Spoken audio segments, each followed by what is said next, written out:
All right, so I want to share with you guys some business tips, okay? Because I know that it's important to know the basics and the foundations of starting your business. So first I'm going to say is that you need mentors and coaches. You need someone in your professional and personal life. It could be the same person, it could be two different people, it can be multiple people that are going to keep you accountable. Okay, it can be, there has to be someone who you can trust to share your failures, your wins, your fears, your doubts with, who is going to motivate you and also keep it real and practical with you. Okay, so you need mentors and coaches. Start somewhere and start now. As I mentioned before, you have to make a committed decision. You don't want to be 1 foot in, 1 foot out, because by time, before you know it, a year passes, 2 year passes, 5 years pass, and you have not started your business. And I'm probably speaking directly to some of you here, where years and months pass and you haven't gotten anywhere because you are constantly trying to figure out what to do. I mentioned this before also, plan and set goals. Get a piece of paper, a journal, a whiteboard, whatever you need to do after this today. And you need to write down those personal goals, those professional goals, and those financial goals that I mentioned earlier. Research, research, research. I can't tell you guys how important it's to research. Research your state laws and regulations. Research your scope of practice for your profession. Research your business idea. Research the market that you are in, that or the market that you want to go in. Don't just think, oh, well, I'm going to start an IV infusion business. I know that's the trend right now, so I'm just going to do it. What if you live in Timbuktu and no one has ever heard of IV infusions?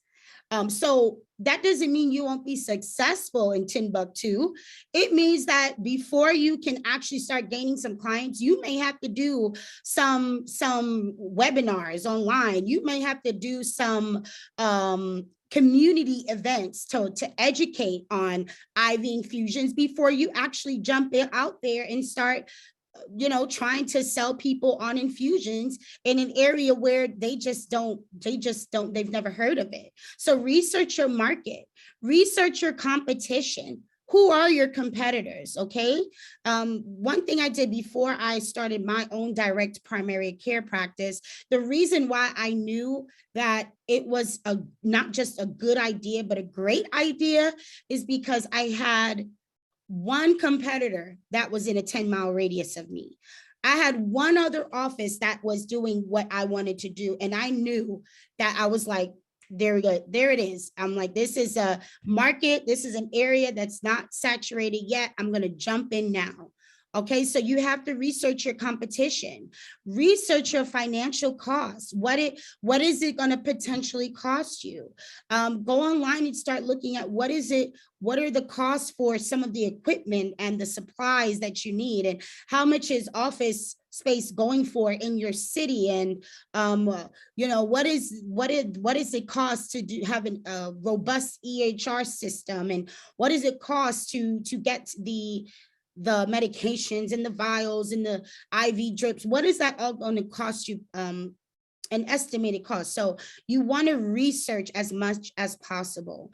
You want to start your business right and avoid mistakes that can cost you time, money, and setbacks. So I can't stress that enough. Do your research. There's no rush in this business, and take your time to make sure that things are being set up properly.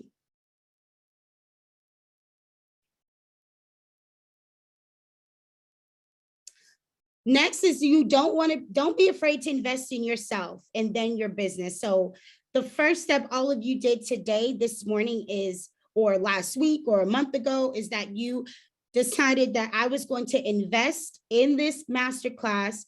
And so that is the first step that you took investing in yourself. In order to invest in your business, you have to invest in yourself. You are your brand. You are going to be the business owner. So you have to invest in knowledge. You have to invest in help. You have to invest in education in order to ensure that your business is success. I mentioned this before, and I'm mentioning this because these are things I also had to learn in the process. Become a good manager of your finances.